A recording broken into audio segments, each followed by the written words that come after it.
देखंतु राज्य सरकार जो सुभद्रा योजना निर्वाचन पूर्व घोषणा करथिले ये वास्तव क्षेत्र में लोक ठकिबा पाई व्यवस्था करचंती।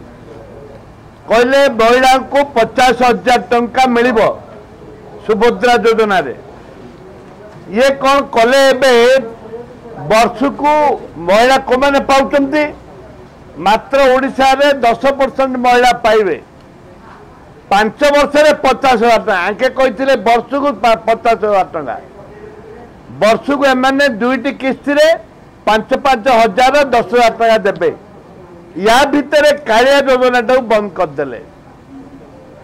एठे महिला माने एवं चाषी माने संपूर्ण भाव में क्षतिग्रस्त। आंके जो जवाब रखथिले जे महिला को 50,000 टंका देबू महिला माने आशा रे लोभरे आंको भोट मारदेले।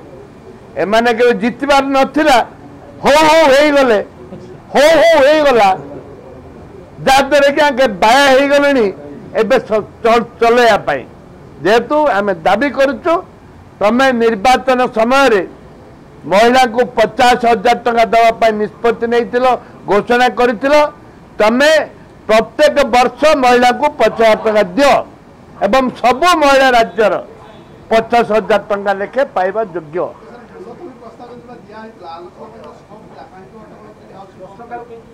शुणु मूलतः प्रस्ताव आम कहबू से कहे लास्ट मंत्री उत्तर देवे आलोचना आउे किसी स्कोप नहीं कौन से स्कोप नहीं मुलतवी प्रस्ताव पुनर्बार ताकू आलोचना करने